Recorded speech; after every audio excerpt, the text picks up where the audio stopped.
Okay, hi guys. Good afternoon. Thank you for joining us. My name is Louise. I'm Chief Operating Officer for Eventwell. So I work with Helen, who's our Chief Exec Officer.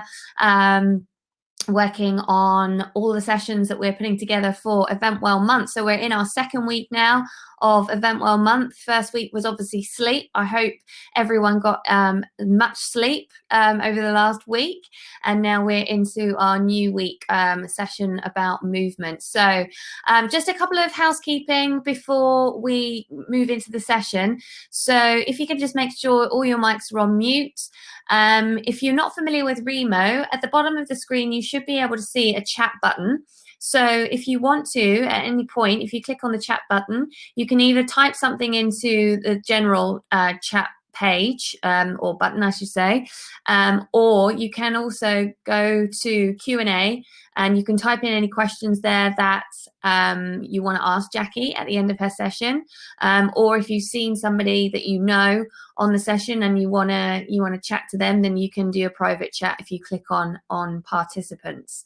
But without further ado, I'm going to hand over to Jacqui, and she is going to take you through her experience working in lots of high profile events and where she's at now. So yeah, Jacqui, over to you. Can we see Jacqui? Oh. Oh, yeah. Fabulous. There you go. Cool. I'm a Remo virgin, so I'm learning as I go. Yeah, thanks for the introduction, Louise. Thanks for having me here. You're welcome. And yeah, let me share the screen and just pull up what we're doing here. Okay, yeah. So let me just start with a very quick intro of what I've done. But yeah, so worked in mega events for 22 years actually, and contributing to 12 Olympic and Paralympic Games, which has been a lot of fun. Some of those, just because I'm not 50 or so years old, 60 years old, some of those haven't occurred yet. So I've worked with Tokyo, Beijing, Paris and LA already, which haven't, of course, happened. So I've also been a former consultant in emergency and event preparedness, group facilitator and trainer. I'm also now a mindfulness teacher. And I'm also, I kind of describe myself as an intrepid traveler and lifelong learner, actually. So always looking to learn new things. And I think that's why the events industry has attracted me over the years, because as many of you will know, it's always something new and you're kind of thrown in the deep end a lot of the time and trying to figure things out, which I've loved over the years. And given we're talking about movement today and the importance of movement, and I can't see any of you, so I might just be left hanging doing this by myself, but I thought we might start with a bit of movement, just to kind of break up the day. Maybe some of you have come out of work mode, and just let's transition into a bit of movement. So if you'll indulge me, just push the chair back for a bit and just kind of walk on the spot a little bit. I'm hoping you guys will do this. So yeah, just swing your arms a bit, start to lift the legs a little bit higher, and kind of introduce a little bit more pace,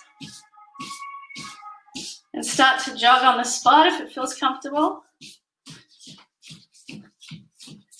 And then I want you to go a little bit faster if you're okay with this. And then kind of a little bit of a sprint to the end. And then I just want you to kind of step back, if you like. Take a deep inhale and exhale. And just kind of check in with yourself.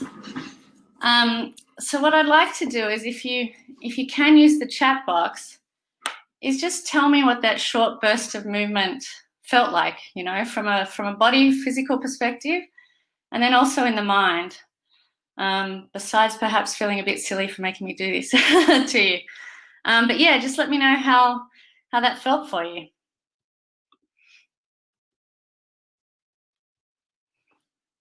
Yeah. Yeah, so we've got that felt good, refreshing, energized. I'm still catching my breath, of course. Woke me up. Though I wish I'm a sports bra on, yes. Yeah, absolutely. Okay, so I think, the point of that was really just to show that even in, I think that was probably only about 20 seconds maybe, or 30 seconds, that can just be quite a good break to your day, right? So just taking a moment to do something different, shake it up a little bit, and just, as Amelia said, kind of, feel a little bit of energy, okay? Especially if we're in sedentary jobs all day, or we're working from home right now. So it's just a little thing that we can look to insert into our day whenever we're feeling a bit flat or low on energy. Let me go back to the screen here. Okay, so in terms of some of the physical benefits, we're just going to look at this very quickly, but most of these will be well known to you all. So cardiovascular health, increased bone density, increased body strength, better sleep. So the more we move throughout the day, the sounder we will sleep and the more rested we will wake up. Okay, so you did sleep last week, I believe, in Eventwell. So that's probably something you learnt, is the more you move, the actual better sleep we get. Movement also maintains healthy body weight for us. And what I'll talk about around rehabilitation is, with my background too, the Paralympic movement, for those of you who might not know, stemmed out of rehabilitation. So Dr. Gutman, as part of his efforts to improve the lives of people with spinal cord injuries during World War II, he actually used movement and physical exercise for rehabilitation purposes.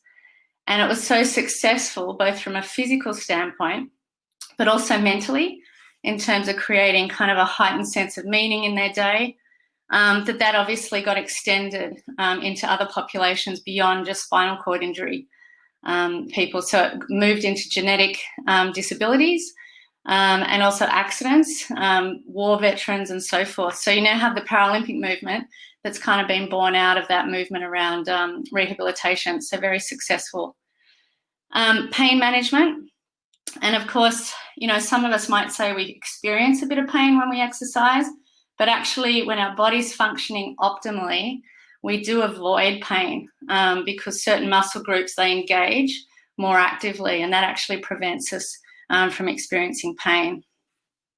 It slows the aging process, improves metabolism and digestion, improves our circulation, prevents disease, helps with healthy joints, and it improves our immunity. So again, something that's quite beneficial right now with the pandemic is just to keep moving, as well as eating well, to ensure that our immunity is at the highest level it can be right now. Okay, so in looking at those, I just want you, we're actually going to work on a movement mantra. So by the end of this session, we're going to create a movement mantra. So one thing I want you to take away from this slide is whatever resonates the most for you. Okay, so just pick one, but something that really resonates in terms of what benefit you'd like to tap into most. So I'll just give you a second there. And you might even want to just pop it in the chat box so I know how you're going.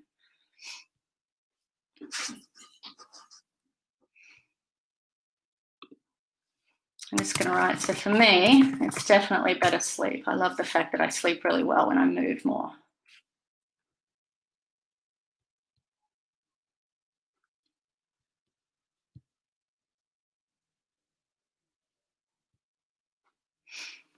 Yeah, slowing agency, improve metabolism, yeah. Yeah, healthy body weight. Okay, yeah, so we've got kind of a cross section there, which is good. Yeah, better sleep. So a lot of sleep there. Yeah, it really makes a difference if you're into regular movement. Okay, so now we'll look at kind of the effect on the mind. So something with the mind, obviously, stress reduction. Okay, so movement's really helpful for that. And one of the reasons that is if you look a little bit further down, but we have the chemical endorphins that get released when we're moving, when we're exercising. And that's kind of a natural mood enhancement, if you like.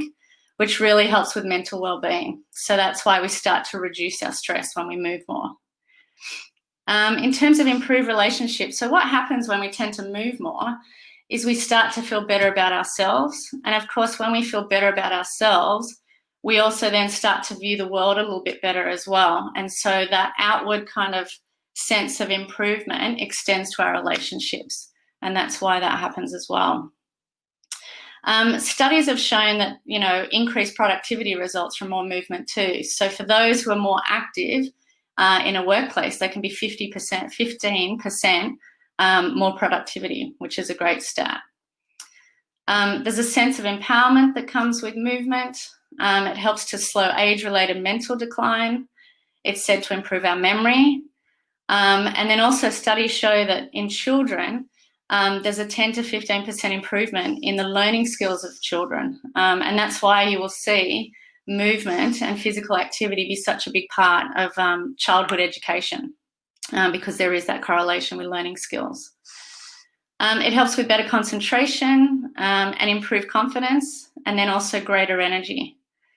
So again, I just want you to have a look at those and pull out the one that speaks most strongly to you, and put it in the chat box when you're ready.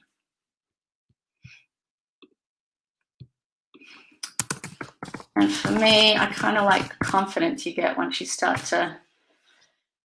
everything starts to engage a little better and you start to kind of, feel a difference with the way the clothes fit on you and all of that kind of stuff. I like the confidence. Okay, so empowerment, memory, greater energy and stress reduction, productivity and memory. Okay, so again, a good cross-section, different things resonate with different people. Yeah, but it's all really helpful stuff. Okay, so this is a roadblock.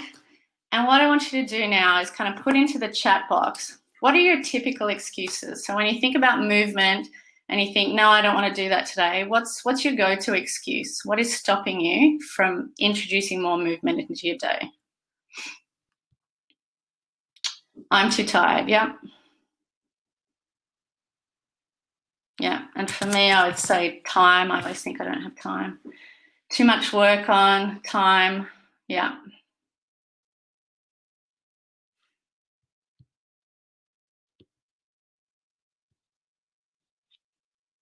Yeah, okay, so time was a big one there. And what I've basically done is put together kind of, these are a bit of a snapshot, if you like, of kind of typical excuses. And some of them, we'll just talk through some of them because they're a little bit erroneous in some cases. So the idea of tiredness and fatigue, particularly when I've been working on events, that always comes into play for me. So when I've worked a 16-hour day, the last thing I feel like doing is then doing some kind of movement because I do feel tired and I would rather sleep. But as we said before, more movement actually leads to better sleep. So often if you just move a little bit even, you'll find your sleep's better and you're more rested in the morning. So that one can be a little bit erroneous. Lack of direction. So sometimes our roadblock is that we don't have a strong intention around why we're moving. So if we're not clear on our why, that can be an impediment. Lack of routine can be tricky. So particularly if you're from the events kind of industry, I think most of you probably are, is your day is not necessarily typical. So it's very hard to squeeze movement in when you're not sure what block of time you might have. Time, most of us kind of mentioned. And again, we've all got the same 24 hours in a day. So this one can be a little bit erroneous too, because, why is it some people can train for an ultra marathon or a Tour de France, for instance, whereas others can't fit 30 minutes of movement into their day? But so a lot of that is it's around priorities and just what is most important to you. And I'm not suggesting we all need to compete in the Tour de France, but it's just an indication of how we can prioritize better if movement's important to us. Sometimes we're not a morning or an evening person. I definitely worked an event where I'm a morning person and I prefer to exercise in the morning. But I wasn't able to do that just because of the shift I was on. So I had to switch to doing an evening routine. And that is quite tricky if you're used to kind of operating a different way. So that does take a little bit of adaptation. But again, you can do it if it's a priority. Don't know how or where to start. So there's so much great stuff online now. If you're looking to run, there's apps as well, like the Couch to 5 kilometers. If you're looking to do a half marathon or a marathon, there's training plans available. So there's a lot of stuff that you can access to give you the direction you need if you're struggling with that point. Don't like exercising solo. I think that's, it gets harder as we age. When you're in school, the availability of team sport is more accessible, and that starts to wane a little bit as we get older. But there's so much stuff, again, you can access online with group classes, in a gym with group classes. Probably not so easy right now. But you can also do something organic. You can also use Facebook groups and so forth to find people in your local area that you might want to just go for a walk with, or a run or what have you. Money can be a bit erroneous too. We might think that it costs us to exercise or to move, but there's so much that we can do without using a gym or without paying for a membership or doing anything like that.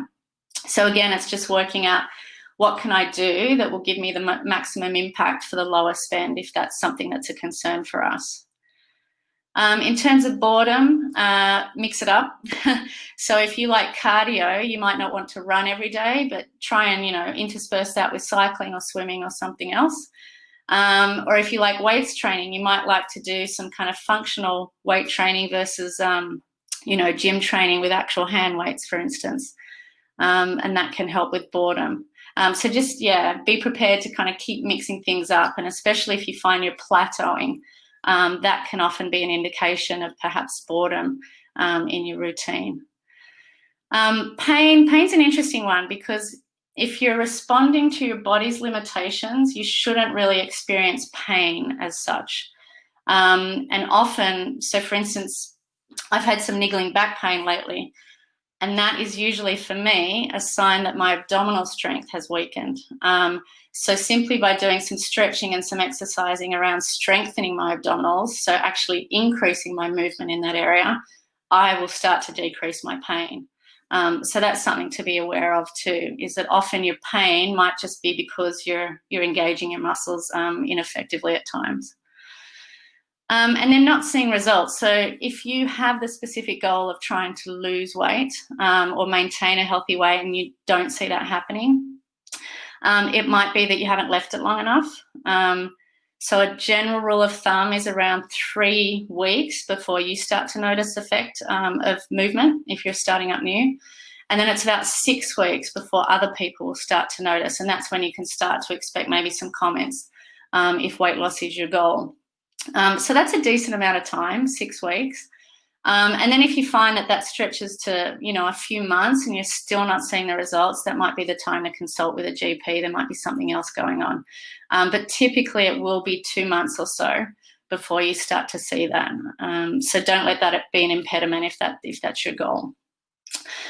So again, just thinking of our mantra, I want you to look at which one of those is one of your roadblocks, and just make a note to the side. So most of you put that in the chat box already. I'm just looking at it. Nikki, I did the Couch to 5K during lockdown, really helped with motivation. Yeah, absolutely. Absolutely. It's a very good app, that one. Okay, so make sure you're clear on which of those resonates the most. I'll just give you a second.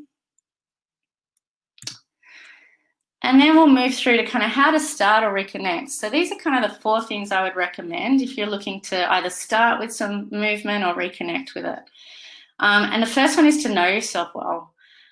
So what I mean by this is, are you someone who is more motivated by doing cardio?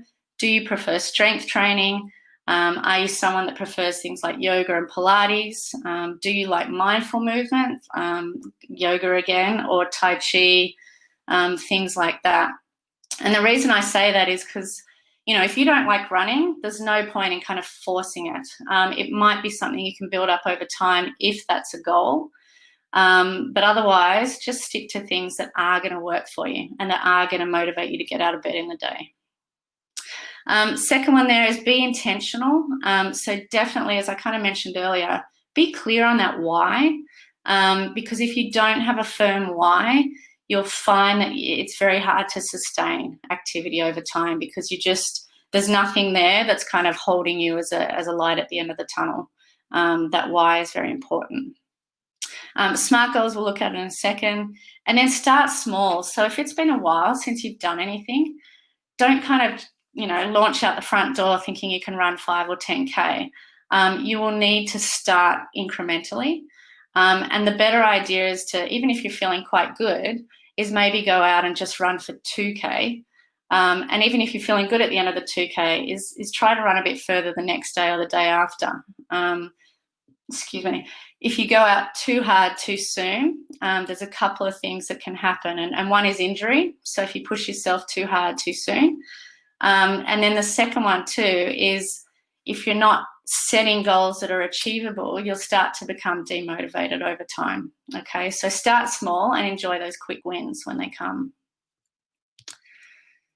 SMART goals, I'm assuming most of you are familiar with these from kind of just a project management standpoint. The reason these are important is it gives you a very clear why, so it helps with that idea of intentional effort. So if we can be specific, measurable. So measurement is really important because it gives you a way to track how you're going, and then also some indication of success or otherwise. So when you've achieved your goal. Make your goal achievable and realistic. So again, really capitalize on small wins. Don't go for something too hard too soon, because chances are if you don't hit it, it's actually going to work in kind of the opposite direction for you. And then being time bound is quite helpful. So I'm not a runner by nature, but I've done a couple of half marathons now, and I think the reason I've been able to do those is because of this notion of time bound. So I can do something for 2 to 3 months leading up to a half marathon, but I'm not the kind of person who can just run all year long. So that time bound is pretty key for me hitting a goal, and is key for a lot of people hitting goals. So I've just given an example there. I will increase my steps to 10,000 a day for the month of September. So that basically ticks all those boxes related to the SMART goals. And at the end of September, what I can do is I can review that, and I can up it or I can down it, kind of thing. So I can decide, wow, that was kind of easy. I feel like I can do more, and I can add to that. Or I can think, that was maybe a bit ambitious, and reduce it. But I can modify it and kind of in that sense continue my program, continue my edge towards movement again.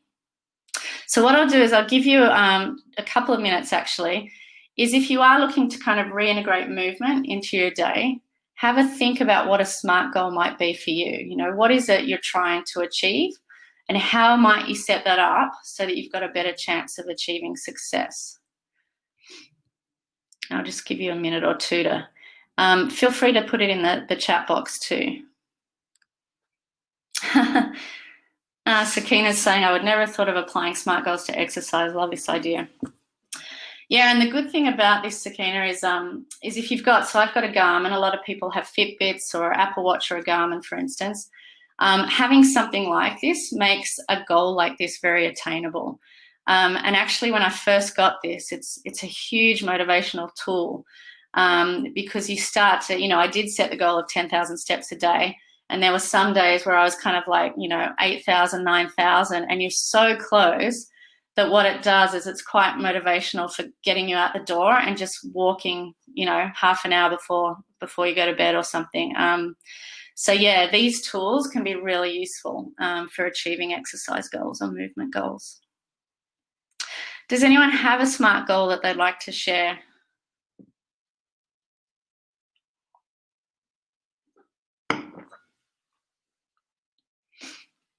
No? Okay, well, we might, you've got the framework there. So, yeah, I do recommend trying to apply this to your own fitness goals or your movement goals. Okay, so on this slide, basically this is kind of the green icon in the middle is my event icon, basically. So this is the idea of how to shoehorn movement into an event, okay? So if we've come from the event industry, we're used to working on site, unfortunately not recently, probably. But how can we fit extra movement into our day? Because that, I think, is one of the goals of kind of sustained routines around movement, is to keep it going no matter what kind of impacts your schedule. So some of the things I've looked to do in the past is trying to walk or cycle to the event. So I used to cycle to the office a lot, and certainly to events where possible as well, just to get a bit of extra activity in my day, knowing that perhaps when I'm on site, I might not get the window of opportunity. Also trying to alternate standing and sitting. And so even though sitting is not necessarily a movement as such, if you are doing a lot of standing or walking during your event, it's quite a good idea to break it up with a little bit of sitting. But when you're sitting, is kind of do an active sitting. So you might decide to do a calf stretch with your legs. You might roll your ankles around. You can also kind of stretch your foot out to the side and so forth. So what you do is you make it kind of an active sit, but use it as a bit of a stretch too, so that you're also working some of the muscle groups that are getting a lot of action, either walking a lot around a venue. Light yoga, I think, is always helpful. And so some of that you can do if you're able to have a mat in the venue and you've got a break, you can do that. Or there's a lot of standing options you can do as well. Certainly with the arms, you can kind of do those poses and so forth. Also, one thing is you can actually bring things in, potentially, depending on what event you're working on, but workforce break areas and green rooms, if they're big enough and if you've got the ability to do so, you might want to bring an activity in there that encourages some movement, okay? So things I've seen in the past is, a table tennis table in a very big breakout area. Also things like the Nerf balls with kind of the sticky mitts that you can kind of throw to each other. It might just be kind of bringing in a tennis ball and kind of throwing it, or kind of doing like old handball activities. So anything like that, which might allow people in a break to just introduce a little bit of movement fairly organically. The last one there, it's not a movement as such, but a body check-in. So this is something I recommend too if you're on site, is just when you can, is take a minute, just kind of like we finished the movement at the beginning of this, but just take a moment to check in with yourself, is take a deep inhale, a deep exhale. How are you feeling? What might be hurting, what might need a stretch, and kind of try to give your body what it needs in that moment. Stretch breaks, you can really do at any time. And again, these are kind of things that you can either do it in a green room or a workforce break area. If it feels a bit foreign to you, because sometimes it might, I've done this in the past where I'm just in a toilet cubicle and doing a few stretches in there, okay? Very unobtrusive and easy to do. Another thing I like to do is walk and talk. So I've definitely spent many events where I'm on the mobile phone, on the radio a lot. And instead of trying to do that seated, I will try and walk around. And certainly if I have the time, I will try to walk to find people to speak to rather than use the radio necessarily. So there's kind of things like that you can do as well. And then the other ones are fairly standard. So bus or park a little further away from the venue. So you can bus, 1 or 2 stops away and walk the rest, using stairs instead of a lift. And then also thinking about movement-related team builders.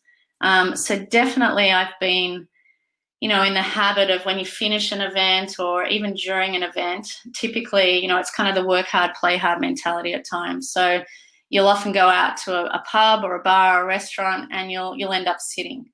Okay, so try and introduce perhaps team builders where you go 10-pin bowling instead, or maybe you go to a pub that's got darts or a pool table.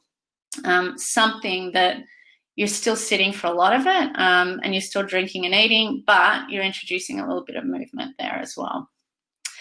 So again, in the chat box, if there's anyone else that wants to kind of write in there anything they've done while they're on an event site. And I'm just scrolling back because I notice a few people have put in SMART goals. Go for a 20-minute run twice a week. Yep, great. Yeah, doing 30 sit-ups every weekday morning. Yeah. So again, I would think to time bound some of these just so that you know when you've hit your goal as well, okay? Because that can be quite motivational. So 20-minute run twice a week for how long? You know, is it for 2 weeks? Is it for a month? And then you can check in again at the end of that. And you can kind of celebrate your success at the end of that too. Baby steps from me, yes. No, that's all good. You got to start somewhere. Yeah, regular exercise while the crazy's going on. And yeah, I think it's challenging to get motivated right now. And that's where I think there's a lot of apps and there's a lot of things like Peloton, for instance. And I'm not a member of Peloton, but in terms of how it works, you can exercise against other people, right? So even though it's virtual, there's still a sense of exercising in a community, and there's still that kind of motivational sense of other people, you know, competing against you kind of thing as well. So that's all good. Yeah, regular breaks outside. Yeah. So that's another good one is, yeah, take as many breaks as you can outside, get some sunshine, daylight. Yeah, and a change of scenery is very important when you're in events, of course. Yeah. Yeah. Okay, so the other option I wanted to talk about, and I think we're kind of tight on time, so I'll try and go through this one quickly, but what we're doing more of right now is, of course, working from home rather than being on site with events. So there's a lot of things here you can do as well, which are probably easier in many respects because you've probably got more control over your day too right now. The first one is not a movement as such, but the reason I put it on there is when you drink a lot of water, you have a lot of bathroom breaks, okay? So that's a nice way of kind of killing two birds with one stone, is you hydrate a lot, but you obviously get that extra movement by going for a comfort break as well. Then there's just a lot of exercises you can do. You can do planks, things like lateral raises, shoulder press. You can do a lot of these at your desk. And if you don't have things at home like hand weights, you can improvise.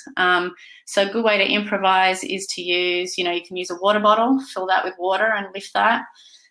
You can also use cans of food, for instance. There's a lot of things you can do to kind of improvise a home workout. And then a lot of these are kind of yoga poses too. So again, if you've got a mat at home, or even if you can just use a carpet floor or a rug, think about doing things like the Superman pose, where you're kind of lying down and stretching up. Bird dog is kind of the, stick the left arm out and the right leg out and you're on all fours, and then kind of doing the other side. Bridge pose, I think most people are familiar with. Squats. So range of motion of the spine, I think, is an important one. So I'll just talk about that one. But that's the idea of, we spend so much time kind of hunched over when we're working from home. And this is really about kind of doing the opposite. So really trying to stretch back and kind of flex the neck from side to side, chin forward, chin back, and introducing a few twists even. So, twisting one side, twisting the other side, and then kind of leaning down, touching your feet on either side to get kind of the side stretch. And I find that quite invigorating and quite an important one, because it's not movements that we typically do when we're working from home. We're more like this. So it's a nice way to kind of stretch and open up a little bit. And then for those of you who've tried an exercise ball, I actually don't use these because I find them a bit too hard for me, but what these do is they engage your core and your back and kind of your glutes and legs in very small micro adjustments. So what it is it is introducing movement, but very, very kind of minutiae movement exercises. And anyone who's used it it can be quite intense if you're not used to it. So you do have to build up to it a little bit. But it really does develop a lot of your core strength in your back. So that can be quite useful as well. Just checking if, yeah, I'm just looking back at the comments here. Up and downstairs a lot. Yeah, Amelia, absolutely. I've been taking breaks to go and skip in the garden whilst working at home, just getting a boost of energy. That's awesome. Yeah, that's fantastic, actually, Sakina. Yeah, and I think a lot of this, definitely right now is just getting creative, and kind of, it's inventing your own form of activity, really, isn't it? And when we think of movement, when we think of our ancestors, years and years ago, their movements were related to hunting, gathering. They were related to, safety from predators and so forth. So a lot of running, a lot of swimming, a lot of crawling, jumping, climbing, things like that. So even trying to get right back to that level of movement, which is more functional and what the body kind of was originally designed for, that can be quite beneficial for us, because that's kind of how the body evolved, and not into the sedentary lifestyle we typically have now. I actually read an article where 10 to 13 hours a day is the average we tend to sit now, whereas our ancestors sat for about 3 to 4 hours a day. So that gives you an indication of how different we live our life now. Okay, so we're going to finish with creating a movement mantra. So I want you to think back to some of the things we've discussed and take that roadblock that was the most problematic for you. For me, it was time. And I want you to rephrase that in the affirmative. Okay, so what I mean by that is, I don't think I have enough time to move some days. I'm going to rephrase that. I have plenty of time to move in a day. And then you're going to pair that with your SMART goal, which gives you the clear kind of intention around what your activity is. And then you're going to reaffirm that with the key health benefits to body and mind. So I asked you to pick out, which benefit to body resonated the most and which benefit to mind resonated the most. And then what you'll have is something that looks like this. Okay, so this is my example. I have plenty of time to move in my day. I will increase my steps to 10,000 a day for the month of September. Movement helps me to sleep better. Movement improves my confidence. So what that is essentially framing for me now is that's kind of an affirmation around my intentions related to movement. And so what I can do is put that on a sticky note, stick that on a paper, but just stick it somewhere in my bedroom or on a wall and refer to that throughout the day, and maybe even read it a couple of times, just to help you with getting back into kind of a cycle of movement, and towards a goal, if that's what your ultimate intention is. Okay, so we're running out of time, but what I'll just do is give you a minute or so to kind of apply that, if you like, to your own situation, and to what you drew out of the presentation today.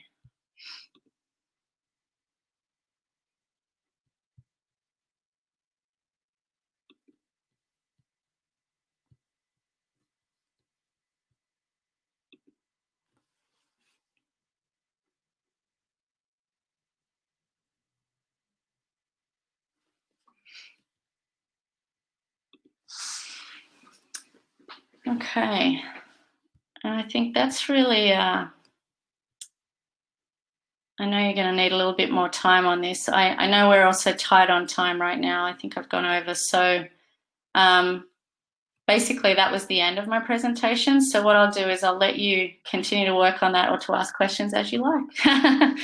That's fantastic. Thank you so much, Jacqui. That was a really, really important session, I think. Definitely. We all really need to move. I'm glad I still kept on my yoga. I went to a yoga class at lunchtime and I hadn't been bothered to change back since. It's a good job I did. I had my sports bra on. So when I was doing the running at the beginning. So yeah, I'm glad. I just knew. I knew.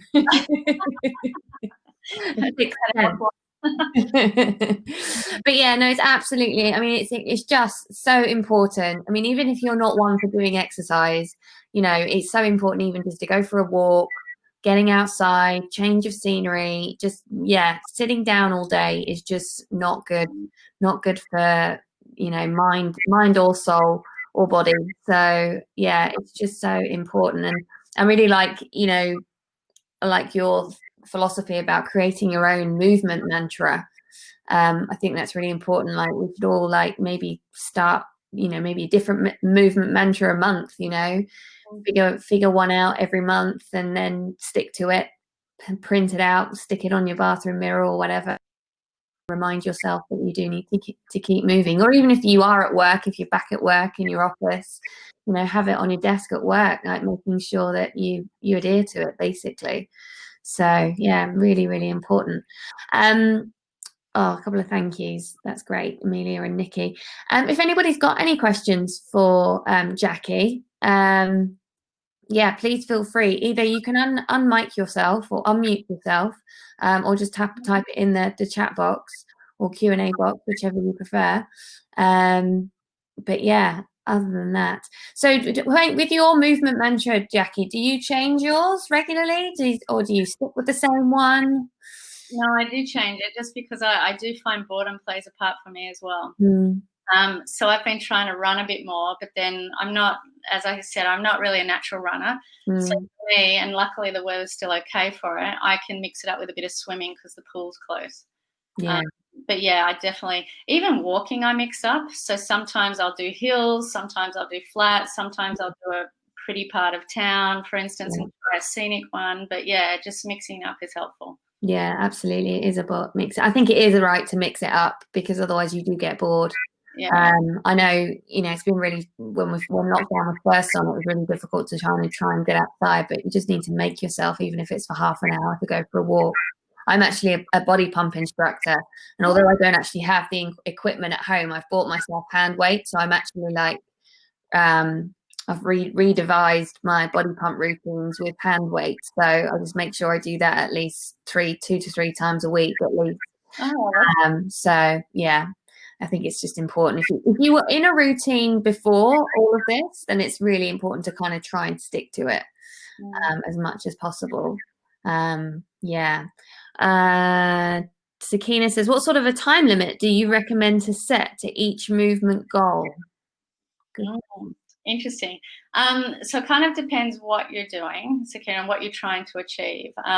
So there's a kind of general recommendation of doing 30 minutes of movement a day. But then also, and I'm just looking back at my notes, so 150 minutes a week of moderate level activity or 75 minutes a week of vigorous activity. So they're like general rules of thumb, but that's not if you've got like a weight loss goal, for instance. You might want to do more and then you have to start counting calories and things like that. So it really depends on what you're trying to achieve. But also I would emphasize how little time is needed to feel a difference, actually. So I mentioned that, I've been having a bit of back pain. I've started to stretch and engage my abdominals differently. I've been doing that since, when did I start again? So the beginning of August, I started doing that, and it was 10 minutes a day that I was doing, and I'm still only doing 10 minutes a day, but I already feel a real difference in my core, actually. So I think don't be kind of led down the path of thinking you have to do 30 or 60 minutes on a treadmill or on a bike or something like that. You can achieve results with quite small increments. And then as your body starts to engage and adapt to that, then you might want to start looking at adding more or kind of increasing it or changing, activities and stuff. But yeah, start small and then see what works for you and kind of build from there, I would say.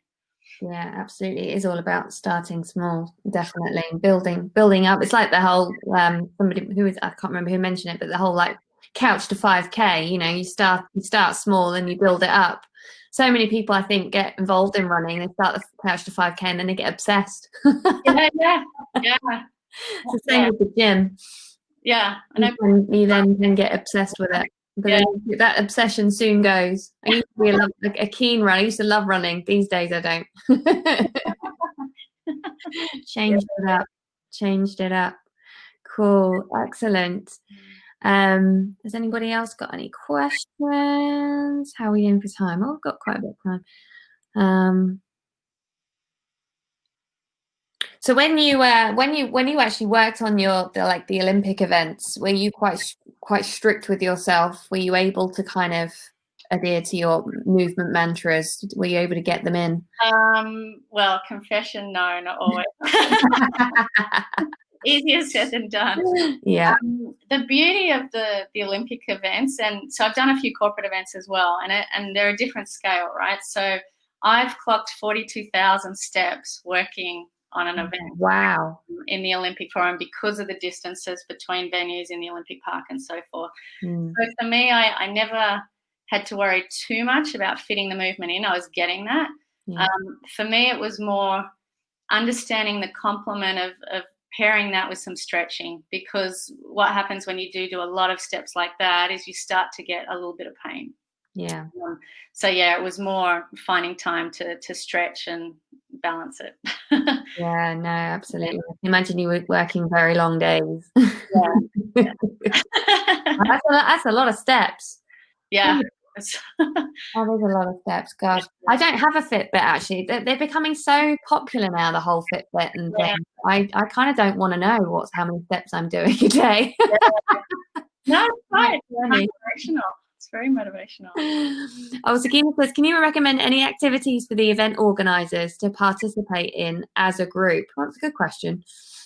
Yeah, I think yeah, you can approach this a few ways, I think. So if you know your team has Fitbits or something, you could even like set a bit of a challenge, you know, where you come into the work area in the morning and you kind of, you know, you clock in based on the number of steps on arrival to the venue, and then you see who's got the most as you leave the venue. I mean, it can be a fun form of competition. It can also get a little bit OCD, so you have to kind of watch it, I guess, and find that balance. And some people have more sedentary jobs on site, and some people have more kind of walking-based operational roles, so you've got to take that into effect as well. But I kind of like the idea of doing team builders, which are a mixture of movement as well as, you know, social activity. Because I've done a lot in the past where, you know, you just go straight to the bar down the road, whereas I prefer to be a bit more active. So I'm still maybe having a beer and, you know, something while I'm bowling, while I'm playing darts, while I'm playing pool. Yeah, there's a lot of stuff I think you can do around that, which is also fun. It's a good team builder to kind of engage in movement. I mean, we used to do, like on the Winter Olympics, things like team building events that were curling, you know, and no one had a clue how to curl, right? So it was a bit of a laugh as well as being a movement, and or figure skating, you know, and ice hockey and stuff like that. Try to avoid broken bones. Well, I'm Australian. I didn't know how to skate, so I was pretty useless at all of that. But yeah, no, that's good. If you can incorporate an activity in with the drinking, then that's no, definitely. And this is, you know, and this comes back to educating our clients as well, because it's all very well as event planners, we need to, you know, inbrain in ourselves, you know, the movement mantra, but it's about educating our clients as well when we're organizing their events. You know, we really need to put movement on the list of things to do while everybody's at their conference or whatever it may be. So I think these are all really good tips for us to talk about these things with our clients, and, you know, letting them know how important it is, even if it's doing a pre-activity before the event. You know, if, say for example, they're staying overnight in a hotel or whatever before the conference, maybe doing an activity beforehand, like a 5K run, walk, yoga session, and kind of sets them up for the day. And then, you know, again, an activity after. Everybody wants to run straight to the hotel bar, of course, but if you incorporate some sort of tournament in it, then definitely. And you can, I mean, you're only limited by your imagination, I think. Like, you can do scavenger hunts that involve kind of walking or running all over the building or the hotel or whatever you're working in. So just, I mean, the more creative in many ways is the more engaging, right? So absolutely. Absolutely. Yeah, fantastic. Cool. Okay. I don't think we've got any other questions. If anybody else has any questions, do type in the box. But you've got a website, haven't you, Jacqui? Do you want to tell us a little bit about that? So if anybody wants to kind of catch up with what you're doing or connect with you. Yeah, sure. So it's liveyourinnercalm.com, and basically in the space of mindfulness and mental fitness. So the idea of bringing mental fitness to the table, just as you would physical fitness, and combining both to kind of achieve total fitness, if you like, because you can't really have one without the other anyway, if we're real about it. So and mindfulness. So I'm trained up now in the mindfulness best stress reduction training. So offering courses in that now as well. Great. Fantastic. Wonderful. Yeah, no, it's a great cause. Obviously you've had such an amazing history of events that you've worked on, but it's so good that now, you know, you're fully immersed in well-being, and that's great. So if anybody needs to check out where Jacqui is, check out her website for sure.